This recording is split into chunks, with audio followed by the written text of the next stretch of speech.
प्रचारात लातूर जिल्ह्यातील आणि अन्य महत्वाच्या पदाधिकाऱ्यांचे प्रवेश झालेले आहेत त्याच्या संदर्भात राज्यातल्या वेगवेगळ्या जिल्ह्यामध्ये राष्ट्रवादी काँग्रेस पक्षामध्ये येणाऱ्या तरुणांची आणि वेगवेगळ्या घटकांची संख्या मोठ्या प्रमाणावरती दिवसेंदिवस वाढते आहे. काल संध्याकाळी सुद्धा सोलापूर जिल्ह्यातील माळशिरसच्या परिसरातील काही सहकाऱ्यांचा एक फार मोठा पक्षप्रवेश इथेच या ठिकाणी झाला. आजही परभणी असेल, लातूर असेल, नवी मुंबईच्या परिसरातील असेल, पुन्हा सांगलीच्या परिसरातील असेल, अशा अनेक सहकाऱ्यांनी आज राष्ट्रवादी काँग्रेस पक्षामध्ये प्रवेश केला. पक्षाची वाढती ताकद, दादांच्या नेतृत्वावरती विश्वास ठेवून आज त्या ठिकाणी निर्माण झालेली पाहायला. जिल्हाध्यक्षांना नव्या गोऱ्या गाड्या देण्यात येत आहेत. ट्रायल गाड्या सुद्धा आल्या होत्या. कशा पद्धतीने जिल्हाध्यक्षांना बळकटी देत आहे? यापूर्वी सुद्धा ज्यावेळेला आम्ही एकत्रितपणाने काम करत होतो त्यावेळेला जिल्हाध्यक्षांना तशी वाहन देण्याचा निर्णय झाला होता. त्या दिवशी गेल्या 22 तारखेलाच कर्जतच्या चिंतन शिबिराच्या नंतर संबंध राज्यव्यापी आढावा बैठक मी ज्यावेळेला घेतली त्यामध्ये प्रामुख्याने आमच्या सर्व जिल्हाध्यक्षांना आणि मग महिला जिल्हाध्यक्षांना सुद्धा आगामी कालावधीमध्ये संघटनाचं काम करण्यासाठी, संघटना अधिक वाढवण्यासाठी त्या ठिकाणी वाहनं दिली जावीत अशी मागणी त्या ठिकाणी करण्यात आली होती.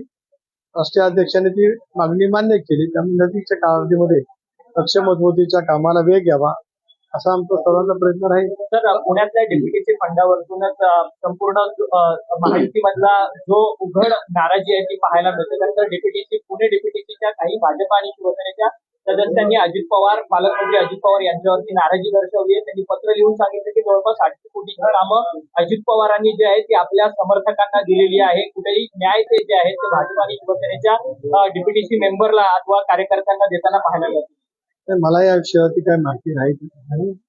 एक तर राज्यभरामध्ये सुद्धा सगळीकडे प्रत्येक जिल्ह्यामध्ये त्या त्या जिल्ह्याचे पालकमंत्री निधीचं वाटप करत असतात. या बाबतीमध्ये दादा उपमुख्यमंत्री आहेत, अनेक वर्ष पुण्याचे पालकमंत्री राहिलेले आहेत, ते त्या संदर्भातली माहिती त्या ठिकाणी सातत्याने पत्र बाहेर येत आहे आणि दादांना डॅमेज करण्याचा प्रयत्न जो आहे तो सातत्याने मित्र पक्षांकडनं केला जातोय. रद्द करावं फडणवीसांकडनं पण पत्र दिले. मला त्या विषयावरती माहिती नाही, त्यामुळे सरकारच्या कामाच्या प्रक्रियेमध्ये माझा सहभाग त्या ठिकाणी नाही.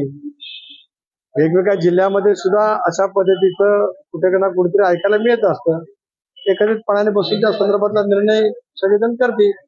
संजय राऊतांनी आज सांगितलेलं आहे तर उद्धव ठाकरे हा पंतप्रधानाचा नवीन चेहरा. तर त्या दिवशी इंडिया आघाडीची बैठक दिल्लीत झाली त्यावेळेला जाहीर झालं असतं तर सर्वांना आनंद वाटला असता. तर कांदा निर्यात बंदीचा निर्णय शेतकऱ्यांनी घेतलाय. एकीकडे त्याचा फटका जो आहे तो शेतकऱ्यांना पडताना पाहायला मिळत आहे. कांद्याचे भाव जे आहेत ते जवळपास 50% खाली घसरलेले आहेत. शेतकरी नाराज आहेत.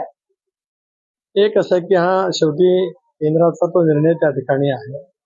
या संदर्भामध्ये राज्य सरकारने विशेष करून विधानसभेच्या अधिवेशनामध्ये माननीय मुख्यमंत्री एकनाथराव शिंदे, देवेंद्रजी फडणवीस, अजितदादा या सर्वांनीच केंद्र सरकारकडे या विषयावरती चर्चा करण्यासाठी जायचं सूचित केलेलं आहे. मला असं वाटतं की सारी मंडळी ज्या वेळेला जातील त्यावेळेला या संदर्भातला निर्णय त्या ठिकाणी होईल.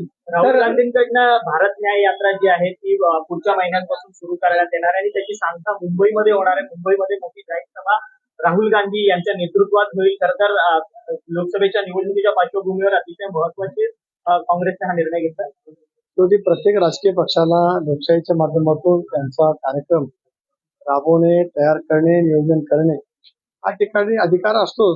काँग्रेस या देशातला एक अनेक वर्षाचा जुना पक्ष आहे, दीर्घकाळ सत्तेवरती राहिलेला पक्ष आहे. त्यामुळे त्यांनी तसा कार्यक्रम त्यांचा पक्षाच्या अंतर्गत घेतला असेल तर तो लोकशाहीच्या माध्यमातून योग्य आहे. तर शरद पवार हे अमरावती दौऱ्यावर आहेत, माध्यमांनी पवार आणि महायुतीनं काम केलं नसल्यामुळे इंडिया आघाडीला लोक मतदान करतील असा त्यांनी विश्वास व्यक्त केला. कसा बघताय? आदरणीय पवार साहेबांच्या कुठल्याही काही संवाद पत्रकार केला असेल किंवा कुठल्या बैठकीमध्ये साहेब काय बोलले असतील त्याच्यावरती मी प्रतिक्रिया काही देणार. जितेंद्र आव्हाड जे आहेत ते सातत्याने अजित पवार यांची मिमिक्री नक्कल करून दादांची उडवत आहेत. या संदर्भात प्रदेशाध्यक्ष म्हणून तुमची काही प्रतिक्रिया आहे? नक्कल करणाऱ्या माणसांची लोक योग्य वेळेला नक्कल करतात. त्यांची जी काही घमेंड असते ती आपोआपच उचलली जात असते. दादा या राज्यातील एक सर्वमान्य नेते त्या ठिकाणी आहे. अशा पैचा प्रयत्न करून प्रत्येक जण आपली स्वतःची नेमकी कुवत काय ती दाखवण्याचा त्या ठिकाणी प्रयत्न करतोय. यापेक्षा अधिक काही मी महत्व त्या गोष्टीला देऊ इच्छित नाही. दादा जनतेमध्ये किती लोकप्रिय आहेत हे महाराष्ट्राने अनुभवले. तर जितेंद्र चव्हाण असे देखील म्हणाले की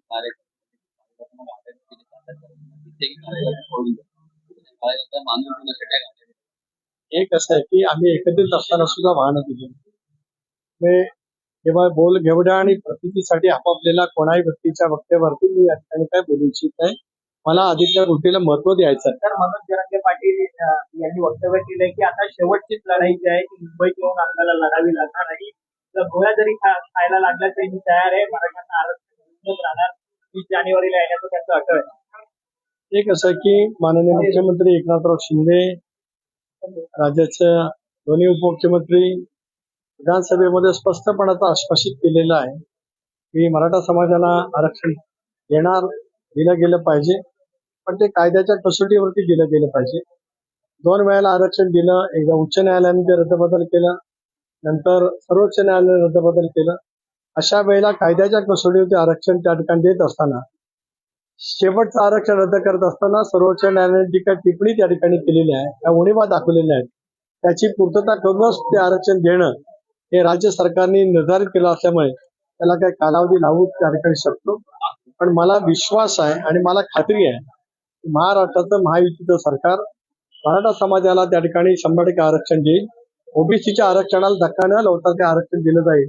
त्याच्यासाठी काही कालावधी लागला तर तो त्या ठिकाणी मिळाला पाहिजे अशी माझी अपेक्षा आहे. आम्ही काय कामं केली ही घेणं घेऊन येतं. आम्ही यावेळी निष्ठा काय आहे हा मुद्दा घेऊन पुढे येऊ निवडणुकीसाठी असं जितेंद्र आव्हाड यांनी सांगितलं.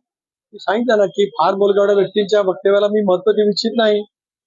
महत्व देण्यासारखी परिस्थिती नाहीच त्या ठिकाणी. त्यामुळे आम्ही आमच्या निर्धारित गोष्टीनुसार पुढे त्या ठिकाणी जाणार आहोत. धन्यवाद.